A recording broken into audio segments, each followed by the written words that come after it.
Well, hi, good morning, and thanks so much for joining me here in my shop. I've been off for a few days through a very enjoyable Christmas holiday with my family and whatnot, but everything's back to the way it always is. And here I am in my shop ready to do the next thing with this radio. It has been a few days. I'm a little rusty on everything here. It'll take me a minute to get fired up, but I did read through the comments on the last video where I more or less showed clearly that there's a problem with this radio, or did I show clearly there's a problem?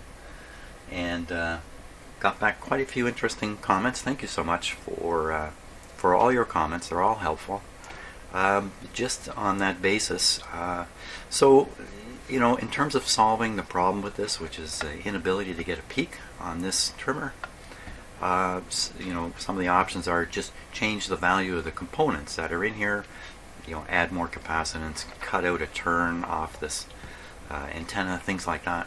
And maybe in the end that's where this is going to end up. But I'm still stuck in my mind with what has happened here. What has gone wrong? What has changed? Or was this radio built, came right out of the factory like this, unable to get a peak on it? I mean, that's possible. I wouldn't think it's very likely, but it's possible. By the way, too, a number of you saw me adjusting the trimmer here with the capacitor closed, and just noted that that's kind of a wasted exercise because there's almost no capacitance in the trimmer, and there's 300 times as much capacitance in this when it's closed, so you can't expect the trimmer to do anything. There, I was just investigating whether it was within reach for me to trim this radio so at least at the low end of the band things lined up. That's what I was doing there, and I sort of forgot about a few things too. So another comment, and I'm looking right at it, is hey, you got this attached right to the conductor here. I do. This is what is this? This is the scope lead. No, this is the antenna to my SDR. Didn't I do a little sensitivity check with a resistor here before attaching it right to the wire? Can't remember. So I think maybe we're just going to look at that again, just in case somehow I booped up and just attached this instrument, throwing the radio off, and then I'm looking at a throwing off radio the whole time, wondering what's going on. Let's check that out. So the easy solution here is to isolate it away in a couple of, put a resistor in here, or put a capacitor, or as suggested, just hook it onto the installation of the cable of the wire there, and there should be enough interaction. It's still connected. It's connected through a capacitance. It's just reducing the amount. Okay, so we'll clean it all off. We'll turn it all on. Take this off the antenna. I'm going to take this off. I've got this clipped right here. Could it be that I've just thrown the impedance of the antenna off by putting a chunk of wire so close? I don't think so. I'm trying to pay attention to spot those kinds of effects. Might as well pop this guy right off here. Might as well pop him right off. Okay, all naked. All naked radio. Let's turn them on. So if something has happened to this radio during its life, where at this point the impedances in the resonant circuit of the antenna and the tuning capacitor have somehow changed, what would it be? What would change? And I can't imagine this would change. And I have a hard time believing the trimmer has changed. I have a less hard time thinking this has changed, the coil here, but I have no explanation for what it might be, other than a capacitance building up, or not building up, a capacitance developing in here because of things like chemical changes in the materials that were used to make this. And one obvious chemical change is moisture getting into it. I don't know, would that add, on these coils, often steps are taken to wind the coil, not this one, but other loop antennas, so that the capacitance of the antenna is minimized, the capacitance of the interwinding capacitance or something like that. So one way is to spread the turns out. So if you look at old loop antennas, sometimes you'll see the wires aren't bundled, they're spread out along a form to space them out. See, these aren't really spaced out. So maybe something's happened in here, and that would it change the inductance? I don't know. I maybe to some tiny degree to it. Would it change the inductance? Could the inductance of this coil change over time?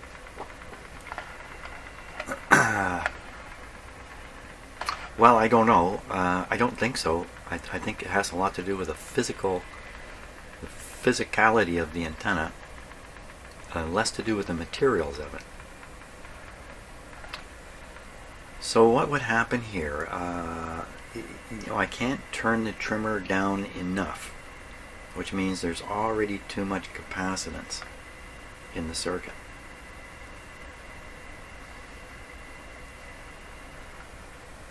It's interesting that staticky click that was going here sounds like ignition noise, just slowed down and went away. That might not be any kind of interference. That might be something right in this radio.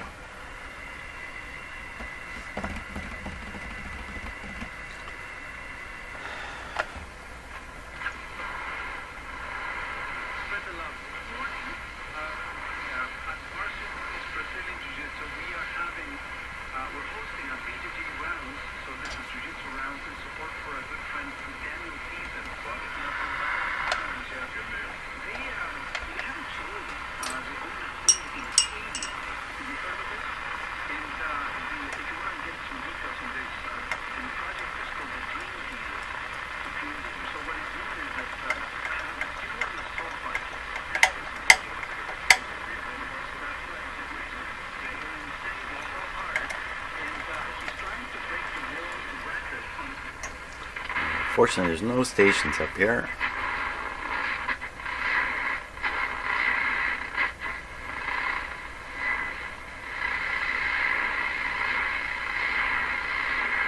Well, we'll pretend this noise is a station. Bad choice, but let's try it.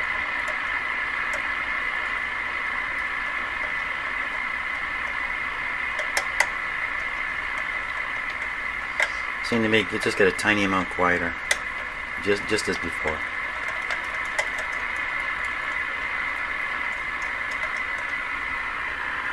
Okay, so I'm going to hook up some instruments. Just going to prove to myself again that this problem really exists in this radio, and then we're going to go after the cause. What is it that is not right? Aside from me.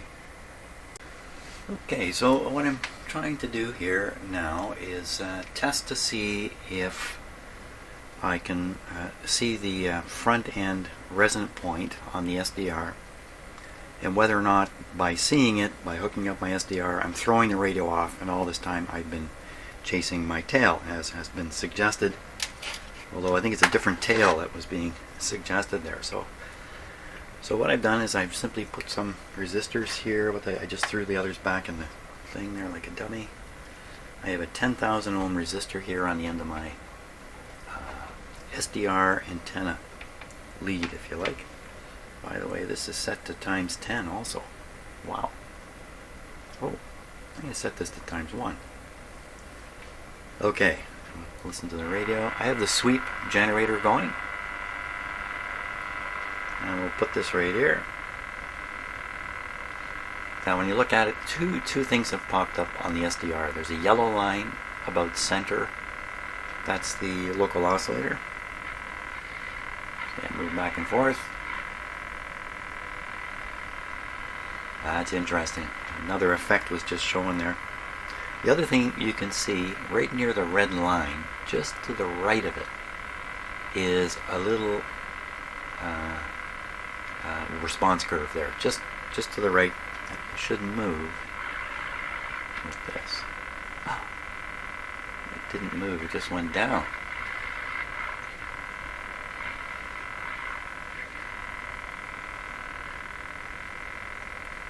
Oh my. Okay. Okay. So I got fooled. Did I just happen to have a radio tuned in a spot where that peak is sitting there by the red line, but what's happening? Very slowly. So another effect here, I think you can see it. If you look at the waterfall display, you don't need to listen to that. If you look at the waterfall display, you see two white lines about to disappear off the screen. I don't know if I can get my mouse over there fast enough. Right down in this area. Here they go. So those white lines are where signals exist, and as I tune the radio through those signals, they get boosted. And the light blue lines become stronger white lines on the SDR. And that tells you where the front end is tuning, even when you can't see the peak shape. And whatever it is I'm seeing on there, I don't know. But let's just tune along here. Turn this like that. You can see where I'm tuning. I'm just going to go up the band a little bit. Now, see the white line develop down below. A little further, and the white line weakens. You see the next one showing up. Gives you some idea where the peak is. May not be much of a peak. Let's see if I can. Yeah, I really got fooled by this. Okay, so I was trying to aim it in between those two white lines. I'm going to aim it for one of them.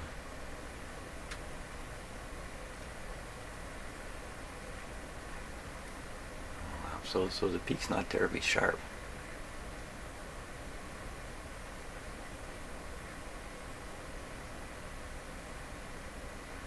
There's such a delay in the SDR after. It's going to be somewhere down this range.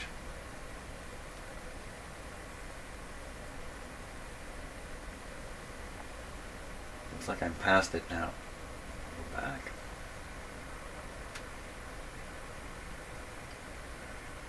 So using this technique as best I can, I would say the radio is tuned such that the peak of the front end is sitting at that white line about 750.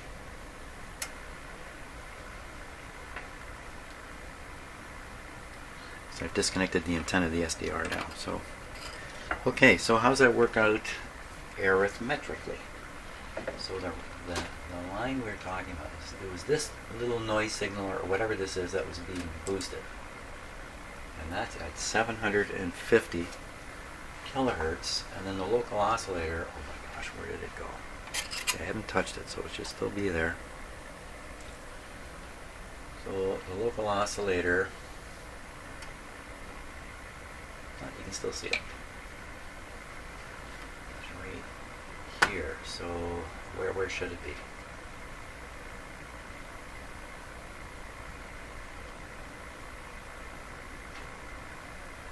So you want it to be 450 above the resonant front end. That's the one way of looking at it. So if this was 750, let's say it's 740. 740, 460, 1200. So local oscillator should be here. In fact,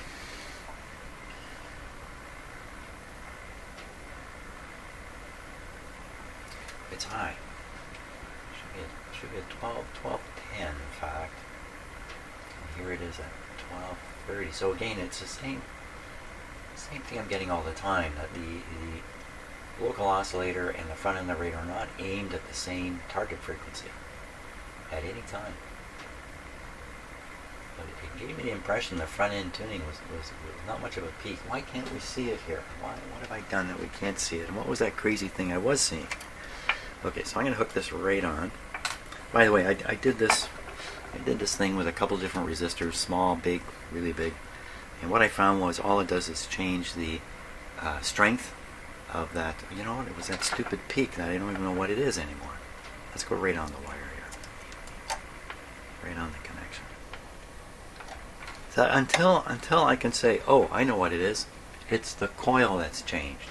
And that probably happens to all radios. Until I get to that point, I don't want to try to fix this. I really don't. So there we are, bang on 750. Now, if I tune this, can we see a peak along there? You know what it is? I think what it is the signal I'm injecting to the radio is so weak. Let's give it some juice here. Oh yeah, that's what I've been doing. Duh.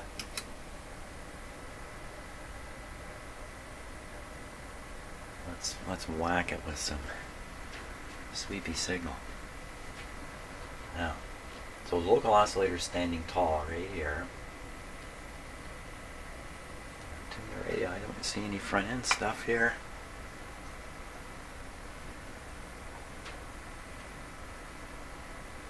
Nothing. So I'm looking for that front end curve, but I don't see a thing. This is not working at all.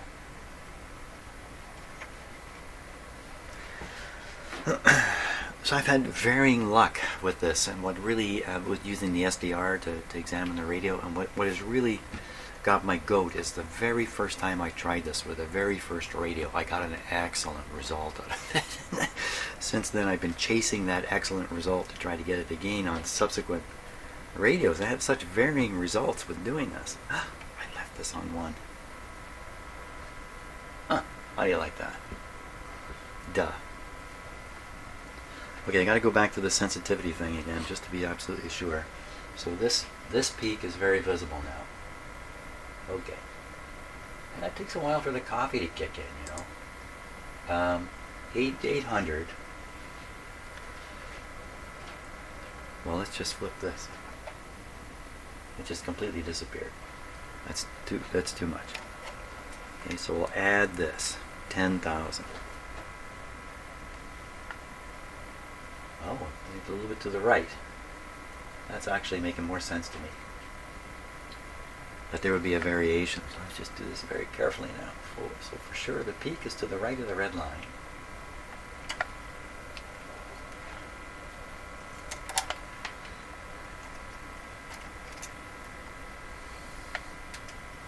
Yeah, it's definitely moved. So we know this is having some kind of effect. Now, can I see it if I just put it on the insulation here and pray for so it's maybe if I change it to ×1 in this setting, in this way. Well, I see something there. I see a little peak just the way it is. Right here.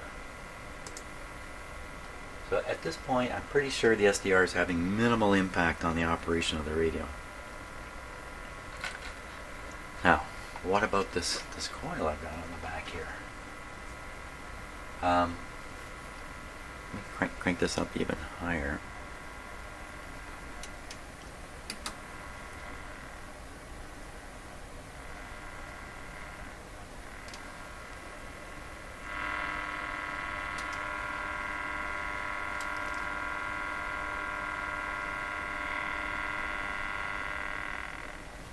Wow.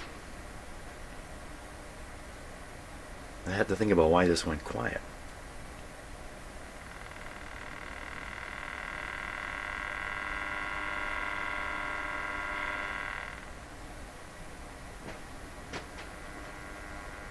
I don't know, but we got a lovely signal up there on the SDR, so let's continue with this.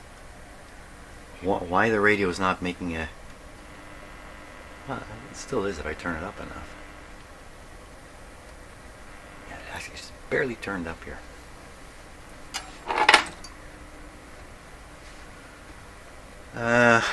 Where am I at? Comparing once again, I'm curious about this loop I put on here, and so the peak is marked now by the red line, 850 now. 850. Okay, let's check that. Just want to identify the local oscillator. Okay. And that peak is moving? Oh yeah, definitely. Oh yes. So the peak is... So basically I'm centering the peak on the red line. I should make this easier on myself. Not use 850. We use 8... What if we use 540, 640? 640 would be the easiest, but there's a station at 640.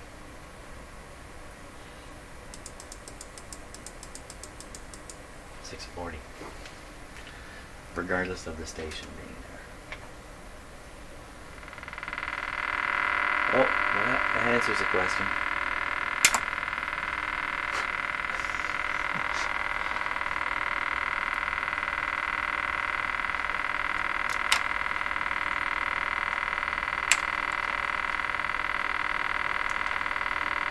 Just doesn't want to hang on there.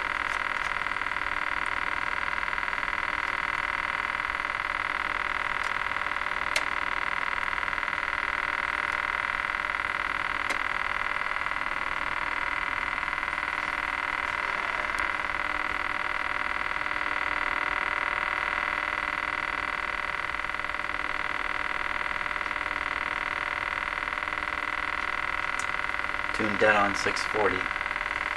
The little oscillator.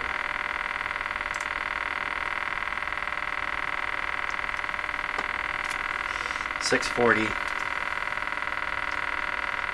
plus 460 is 1100. We're at 1102, so it's bang on. It's bang on. Man, what are you doing? We're going to go way up here.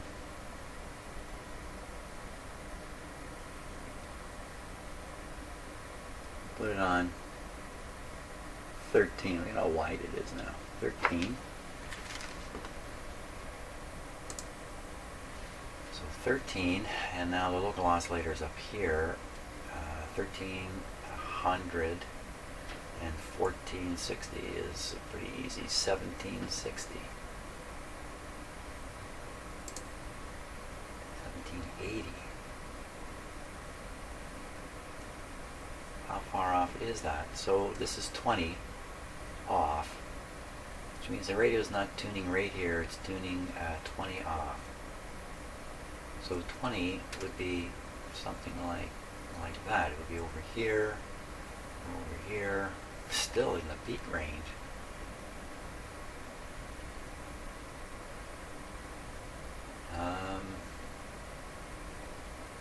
So what I'm struggling with now is I'm asking myself, is there really a problem here, or has the problem been me?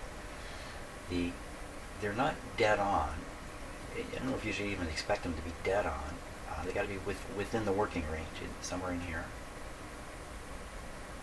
Why don't we go right to the top? Let's go right up to 1600, and see what happens at 1600. So again, tuning the radio so the front end peak is appears to be anyway at 1600. It's very broad. That's got to be it there. You can still see the local oscillator.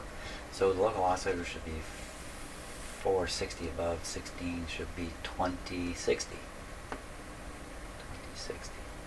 And the actual frequency is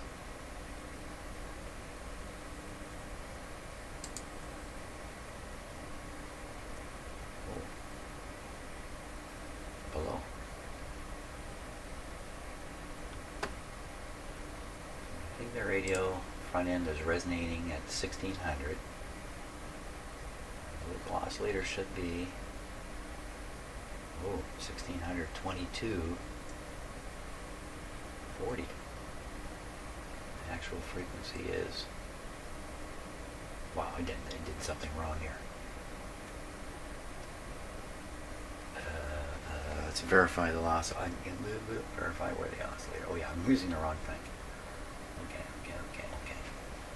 So again, 1600, 460, 2060, 2060, or 2080.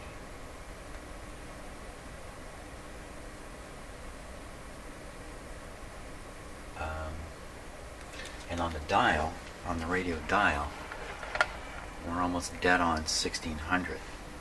So I would say what's going on here is the front end is matching the dial. See, that's an easy test in itself. it's an easy test. Let's try that. 16, so this is matching the dial. The peak appears to be at 1600. Move it way down here. Let's say 600 on the diamond. 600 on the diamond here. Here it is. So, see, it's gone low down here. So 600 would be up here. It's a fair ways down. But this radio, I think, was adjusted on the decimal point. That would be here. So this would be an attempt to tune 600 based on my guess of how this was done. And look at that, it's lining up on 600. So is the local oscillator at this point working well? Let's see. Where is it? Where are you, man? There you are. It's very hard to see. Okay, back on 600.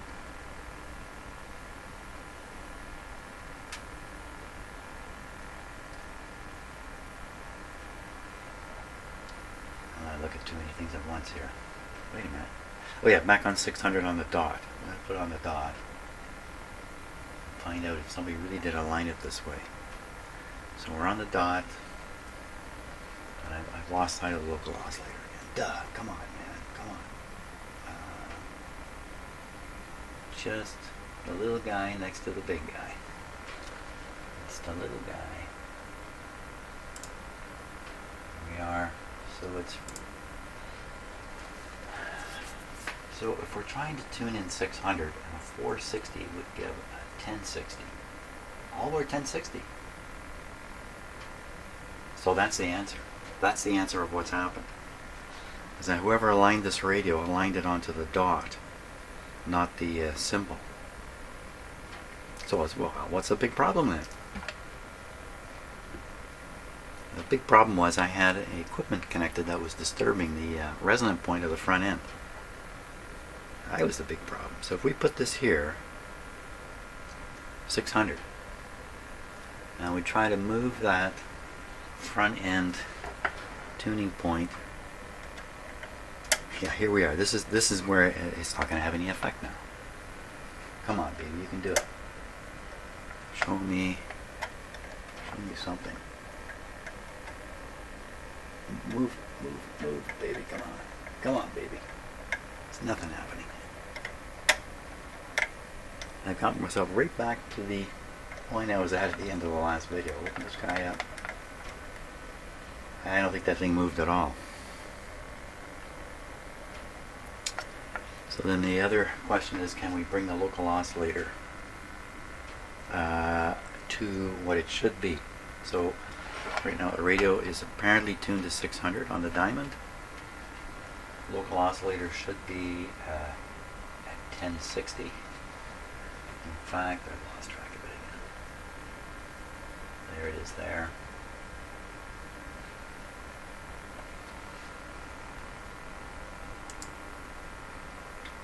$1065. Oh, wait a minute, I didn't get that right. No, wait, no. I got something wrong here for sure. Oh no, that's the local oscillator.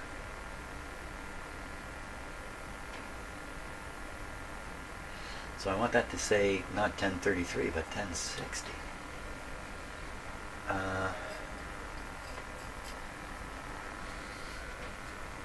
So I also have to move the front end, which is no longer at 600. I have to move them both. I can't move the 600. What am I doing? For crying out loud. Okay, Mr. Oscillator, do your thing here.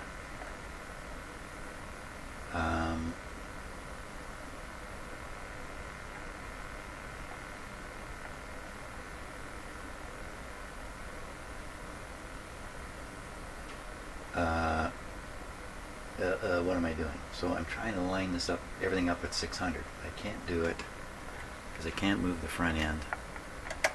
So I'm losing my mind here.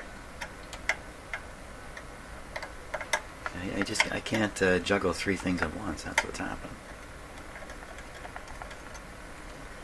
I mean, what it's saying to me is you can't get these things to line up no matter what you try. I don't want to give up.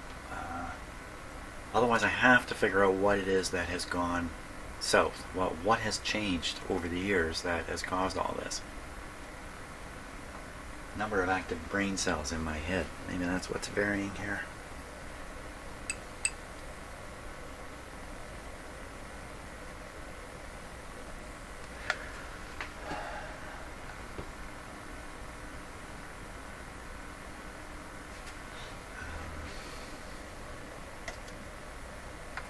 Yeah, where's the local oscillator again?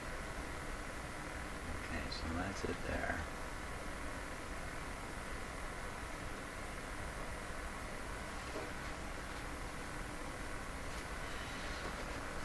That, and we want that to be tuned to 600. We want that at 1060.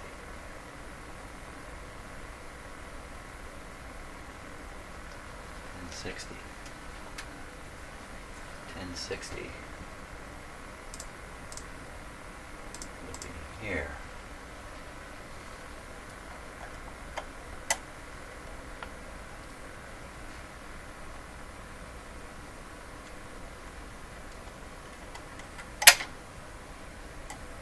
We almost got there.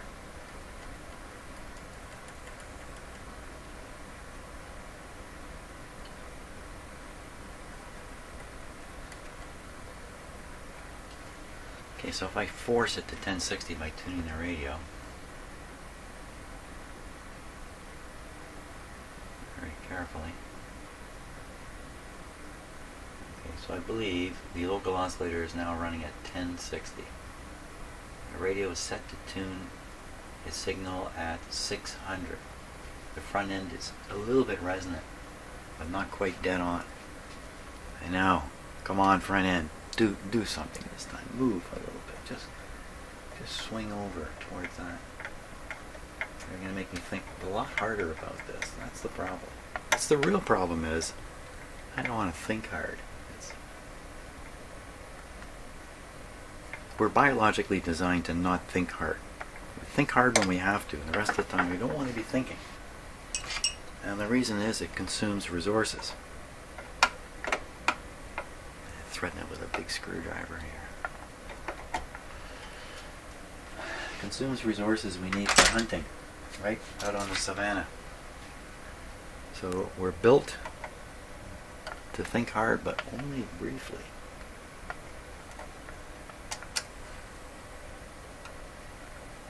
So a long period of hard thinking is tough.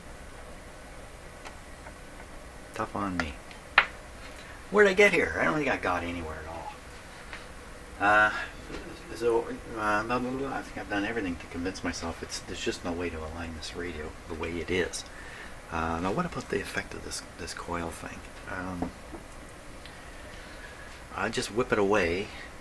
When I whip it away, I can't whip it too far. When I move it away a little bit, if it's having an effect, it'll move that peak around 600. I'll put the red line on it so I can keep track of things.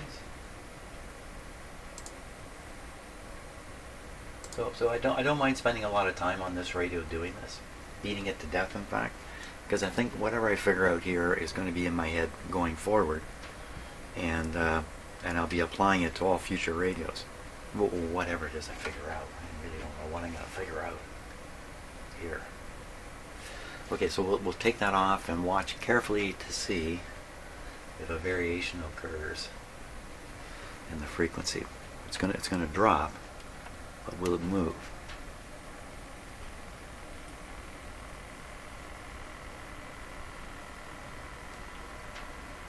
I didn't see any lateral movement in it at all.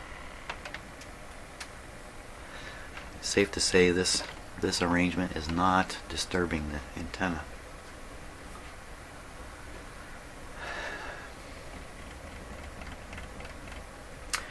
Perhaps the values of the capacitor and the antenna inductance are written in the schematic.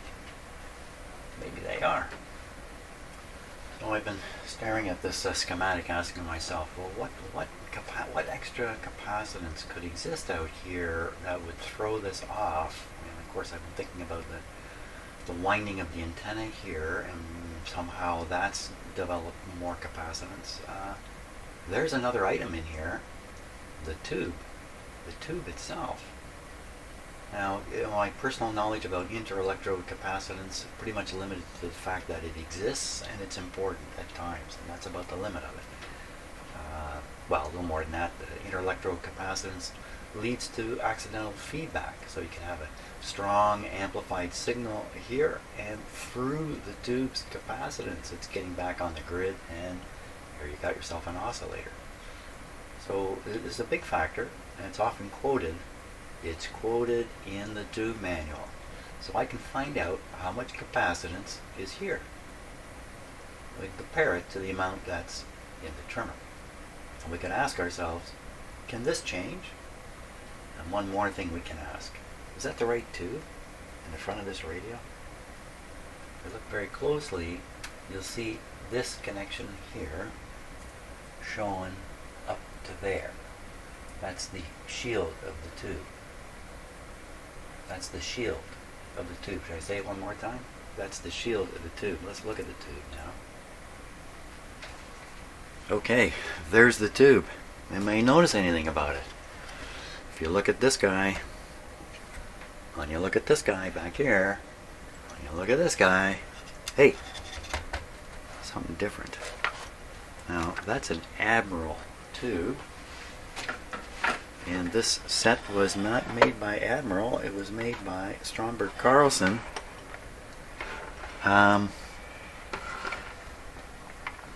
There's another Admiral tube here. This one says B test. Lots of tubes have been changed in here. This one's RCA, and this one I don't know. I can't see it quite. They're all different. How much you want to bet that's supposed to be a shielded tube? Either have a shield on top of it or a metal version of this 12SK7. I'm going to try it. I'm going to get a metal version of this. I'm going to put it in and see if this is the problem. Is this the problem? We'll find out in a moment. Okay, so I didn't mention one of the things in the manual here under the 12SK7. I have to use the 6SK7 to get the details. The same thing as a 12. Because down here it gives direct interelectrode capacitances. Grid number 1 to plate. That's important because the plate has a heavy signal on it, and feedback would be set up if there was any interaction. It's extremely low, 0.003 picofarads maximum. That's way down there. Grid number 1 to cathode heater, grid 2, grid 3. So grid number 1 to everything else in the tube, 6 picofarads. 6 picofarads. So this is 15 picofarads, this trimmer, or something like that, 10, 15 picofarads. And this big guy here, he's 500 picofarads. So the tube capacitance is enough to fiddle around a little bit with the tuning of the front end of this radio. But how could it change from tube to tube? I mean, these tubes are physical, right? So the capacitance is physical. Well, this is what I wanted to show you. There's a little asterisk there. And the asterisk says, with shield connected to cathode. Another one, with external shield connected to cathode. Oh, external shield. GT. So the GT, pin 1 is empty. I don't think there's any kind of I don't think there's anything going on with this tube when it comes to shielding. Anyway, those are the hints. Those are the hints. Now, 12SK7. I have a few of those. Holy smokes, I got like 40 of them here. So, all in varying condition. All these are operating tubes though, and I want to pick a fairly good one. So I'm just going to study my records here and pick a good one for this.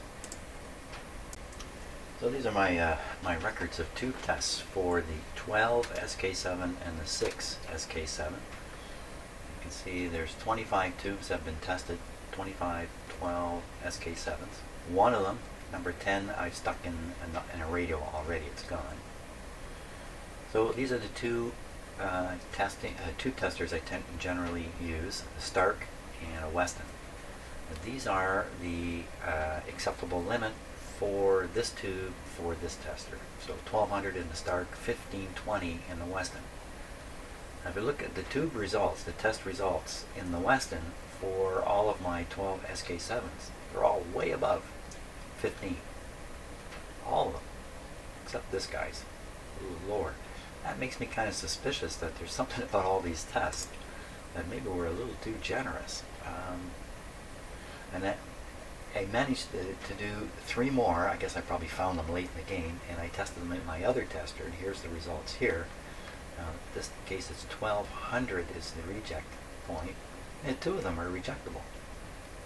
So I got to wonder how I managed to test 3 in one tester and find a 2/3 failure rate, and in the other tester I found 100% pass. So you got to kind of wonder. But we can look at these from a relative point of view and just pick a high one, any high one. Some of them I've noticed that as the pointer settles in on the tube test, sometimes it comes up quick and stops. In some tubes it came up quick and then crawled upwards for a while. That's what the slow finish is. I don't know if it means anything or not, I was just noting it.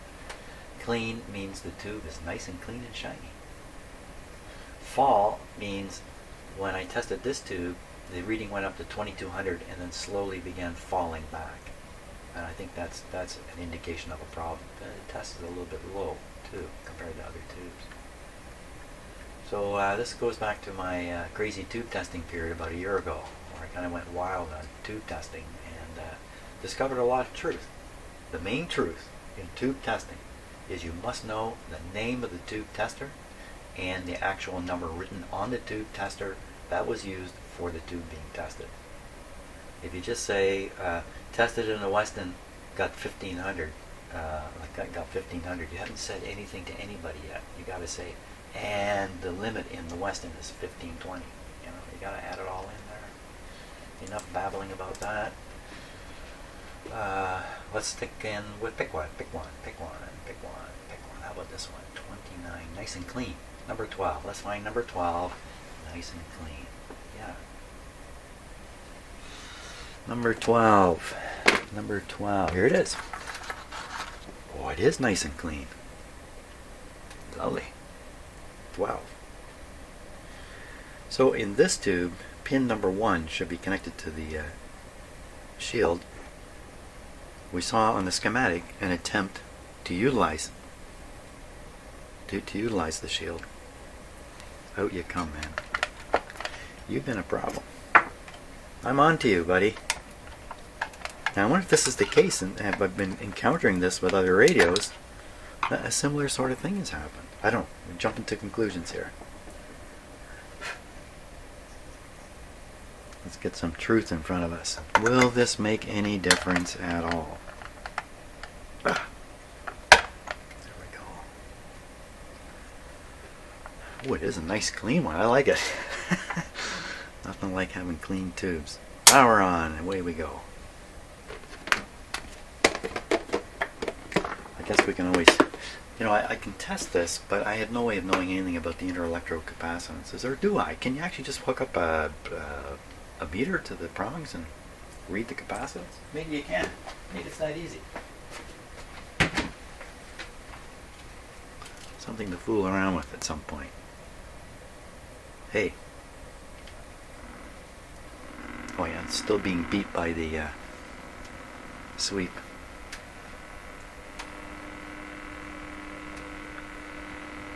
Okay, now I should have probably made a couple of notes just before I switched the tube, but I think I've left everything just the way it is. It's tuned to 600 on the diamond. I've wiggled it.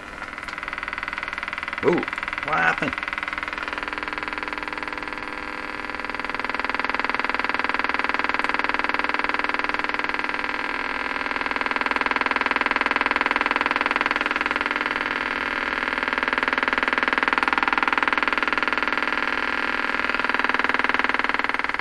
Okay, that's something new.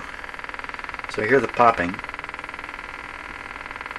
the motor boating, and then there's a slow rise up and down. too. Wow. Well, that's all new since this guy went in.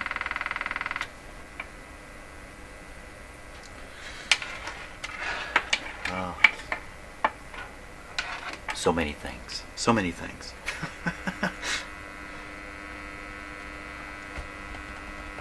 Yeah, why putting a ground on there did it do that? Why did it do that?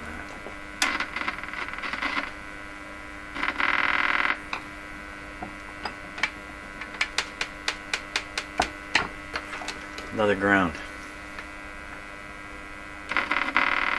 Same thing.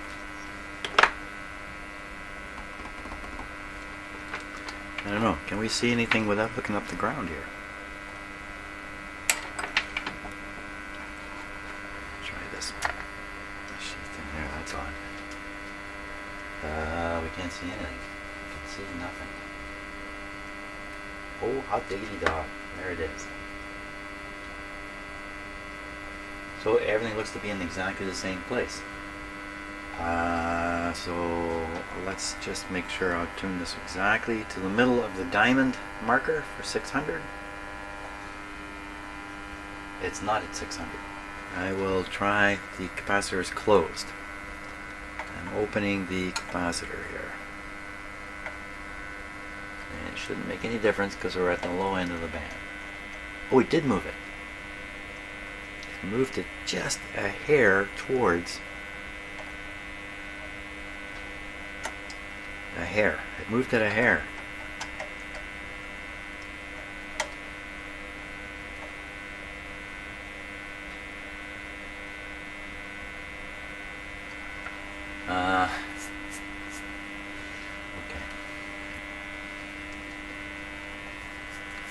Okay, so we have a lovely peak at the front. The local oscillator is at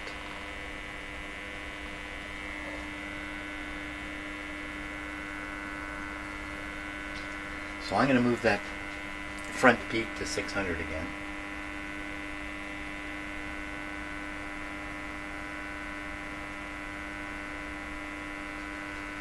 So the front end is tuned to 600, and again, oops, it's pointing right at the dot, right at the decimal point.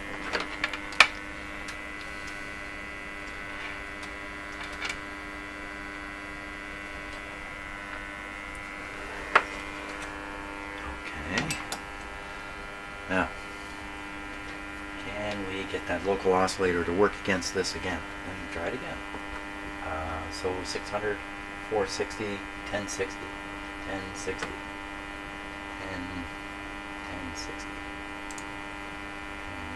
1060 is there. Now is that the local oscillator right next to it there? I gotta wiggle. No, it's just over a little bit further. So we'll put this back on the 600 dot. Can we move that local oscillator?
Yes, sir. You gonna come in? Come on in. Yeah, come on in. Come on. Okay, hang on. Okay, that's good. Maybe I'm being saved here anyway. Let me So it didn't say anything, but we actually managed. I actually managed to get it all lined up now. So, you know, we could, at this point, we could say with this radio, you tune on the dot, you tune in accurately, front end's aligned. Don't know if that tube actually made any difference in the end. I can't imagine it would. Would it? Well, we've got it all working now. So let's double check, and then I'm going to switch the tube back. So we double check. So the radio clearly has a peak at 600. The dial's on a 600 decimal point setting. The local oscillator is bang on 1060. 1060, 460, 600. Yeah, that's right, Peanut. She's aligned. She is aligned. So now we'll pop that tube out. I've done all this with restricted power, but it's not very restricted. I'll pop this tube out, because I don't think this made any difference. Although, didn't I try aligning it this way before and couldn't do it? Back on. We'll just watch how all this comes up on the SDR now.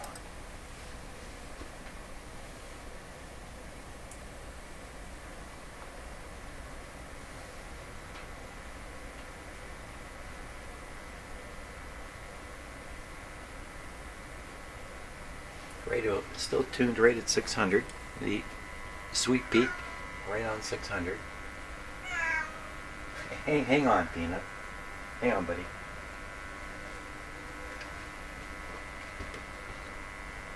Can you see the local oscillator there? Okay, unfortunately I'm going to wiggle this. Yeah, it's right under the red line. Great.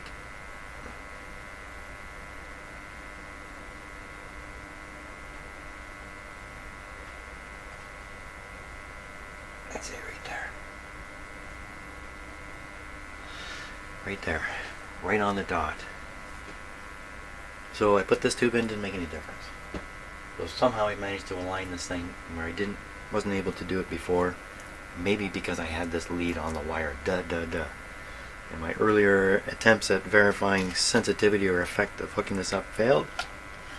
Fooled myself into thinking I wasn't disturbing it when I was. Now there's no disturbance. And the result is, hey, what if I hook up this?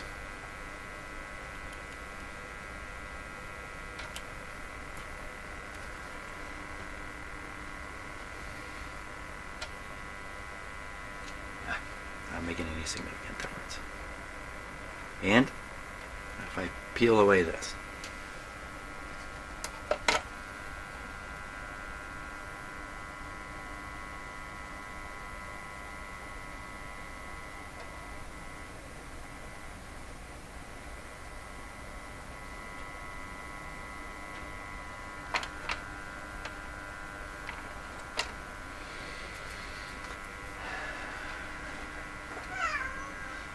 so we go back to the original question, what has changed in this radio? I mean, I'm successfully having it aligned, but the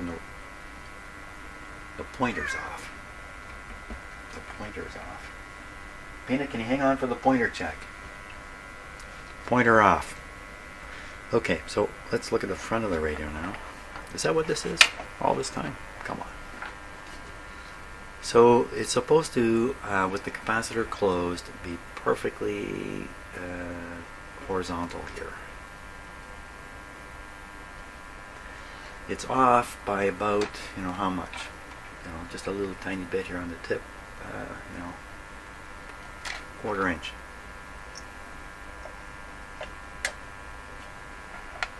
Is that a 1/4 inch low? No, there's no way. I mean, if I were, is this thing closed all the way? Yes, it is.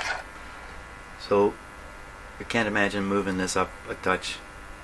It's in the right direction though. And what if I made this wrong as much as it's wrong this way? What if I don't put it straight but actually tip it up a bit? You know what? I could get this to point at that.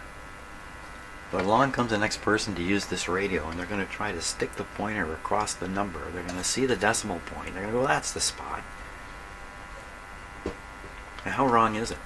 The decimal point lines right up here. Almost lines up here. Almost lines up here.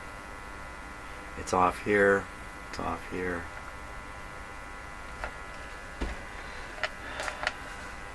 There we go, man. Since this is my radio, I'm the guy who's going to be operating it, so what am I all panicking about? Because I wanted to find out what's going on with the front end. So what did we find out in the end? So I got this thing opened almost all the way.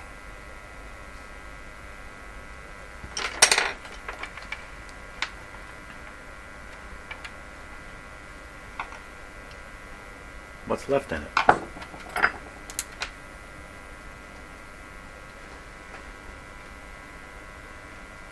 Put this on 600, on the decimal point 600. Bang on. So you can't do this on those diamonds, but you can do it like I'm doing it. Of course, this isn't going to move much, is it? We got to check it at the top. That's what we got to do. We got to go up to the top and check this guy. So he's fine here. He's fine almost anywhere you want it. Fine at the bottom. Okay, go up to the top. We'll dial up. So there's 3 ways of picking 1400. Go in the diamond, on the decimal point, or in the middle. Let's go in the middle.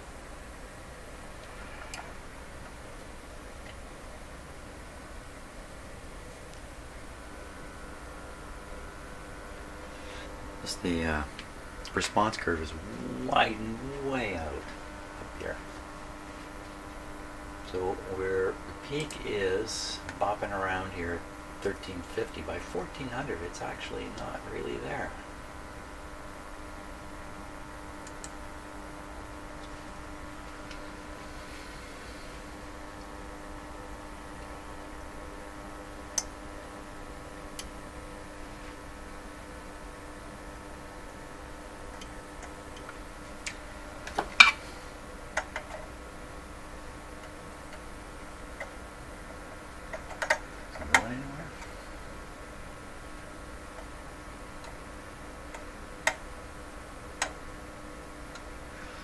The delay on the SDR is annoying when you're doing this kind of stuff.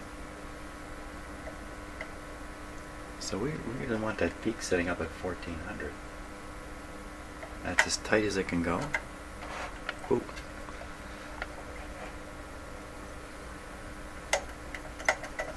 Oh, oh, oh. Look at that. Back open.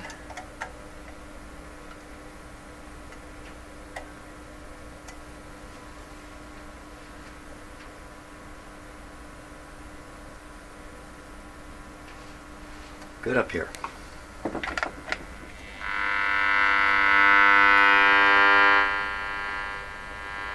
On the dot, on the decimal point. Right on the 600. So that's the whole deal. The whole deal with this is me trying to align it on these stars and down on that. That's just not possible, but it will align here.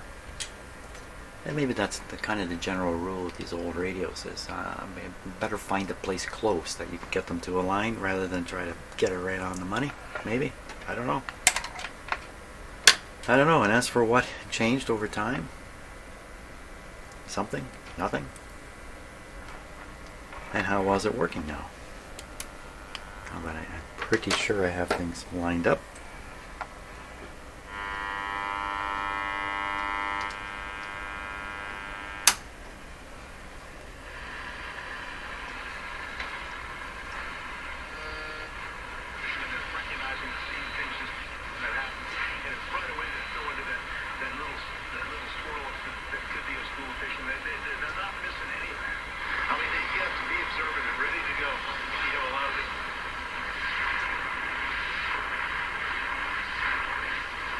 Back in 2019, we see cuts from the ECB, we see cuts from the Federal Reserve, the Bank of Canada holding, but we see asset prices moving to record highs. I mean, Dow Jones is pushing 30,000. continue to move higher. And I called back in April, and I was talking about gold, and we saw gold break out in Canadian dollars. So, and then we see actions from like the Federal Reserve dumping hundreds of billions of dollars into the repo markets to try to stabilize short-term interest rates. So, I'm just basically trying to understand what the actions is moving forward, because it looks like we're seeing some sort of inflationary asset prices, and if that's the case, if commodities are going to start to move higher alongside stocks and alongside bonds. Yeah, well, and that's the problem with the monetary policy that they're instituting right now, is that they are cutting interest rates to make money cheaper to keep the economy going. And any time... Let the good times roll. Yeah. Let the party go on. A big hangover's coming. The piper will have to be paid.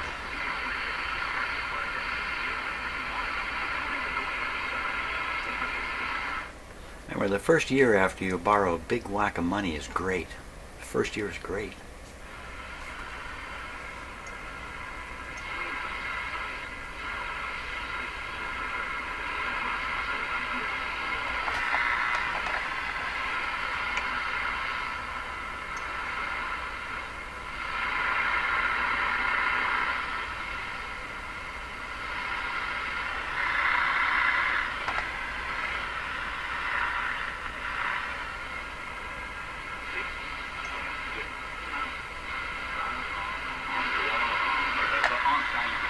That's the French station.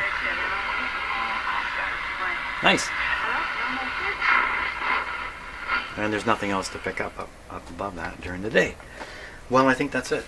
I can't imagine I can get this any better than what I've got it now.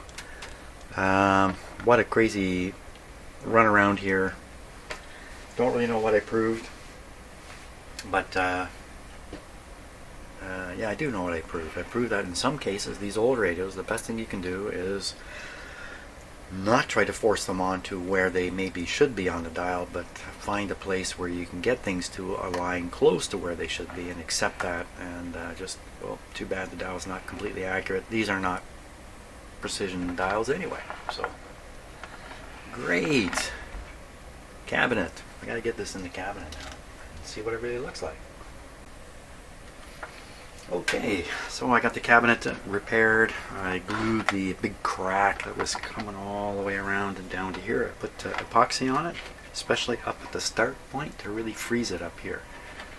So that's done. That's great too. It's all at a sight down here. You can't even see it. And another thing that's at a sight is the damage that occurred on the dial plate right up near the top where the paint was flaking off. I can't see it. Can you see it? I can't see it. Even if you get down and look, well, there's one piece there, but you really, it's just not enough to even worry about. You can see very clearly now the name is missing. I cleaned all that up as much as I could. Believe it or not, I actually washed the front of that face in the lower area and nothing came off it. I was just really, really careful with it. And the pointer wasn't even white until I cleaned it. Now it's white. Hey, let's turn it on. Let's turn it on. I'm just going to douse that light there. There was a 44 light bulb in here. I switched it with a 47. 47 being a little bit brighter. Here we go. This is full, oh no, it will be now. Full power. Nothing happened. What? Don't do this to me, you bum. What happened to the light?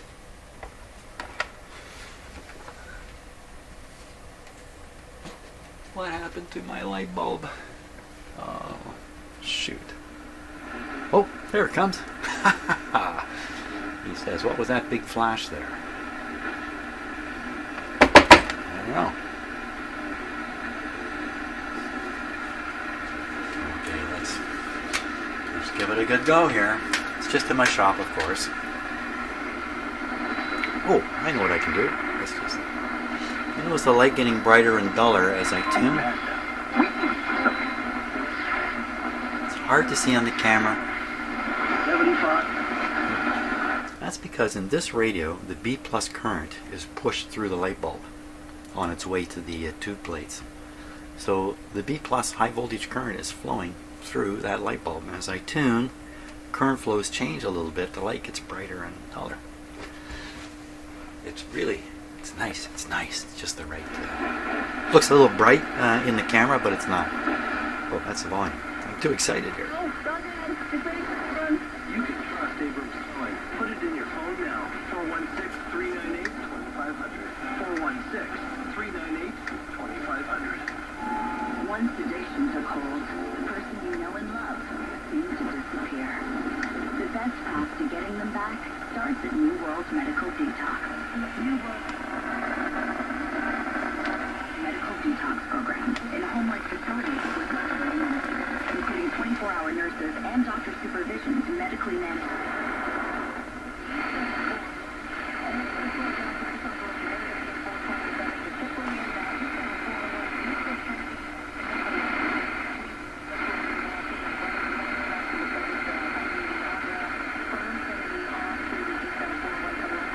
I'm guessing this is 680, and you can see it's up around 720 on the dial. What you owe is Pretty sure that's 640, up where 680 should be. Just depends how you interpret the number on the back.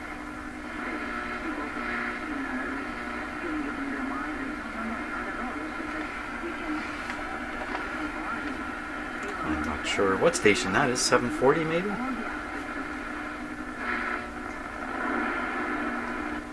French one should be right in here.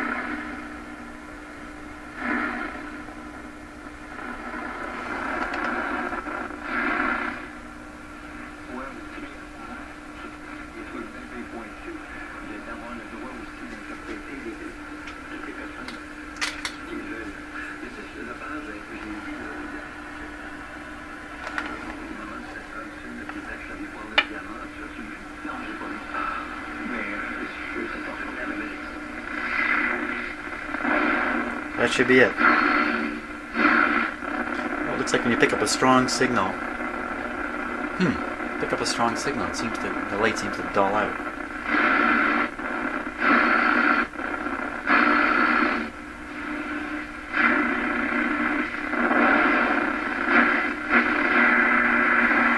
So it must be that the AVC voltage is showing up on the grids of some of the front tubes and cutting down the tube current enough that you can see it being cut down in the light bulb. It's got to be the way that's working.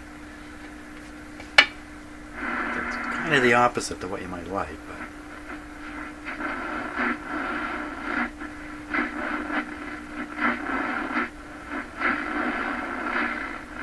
yeah, nobody home up high on here during the day.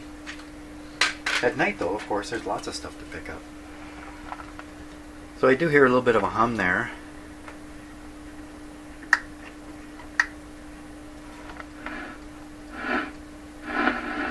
A wee bit of a disappointment, but it's not that bad. I think that's okay. I think that's not too bad.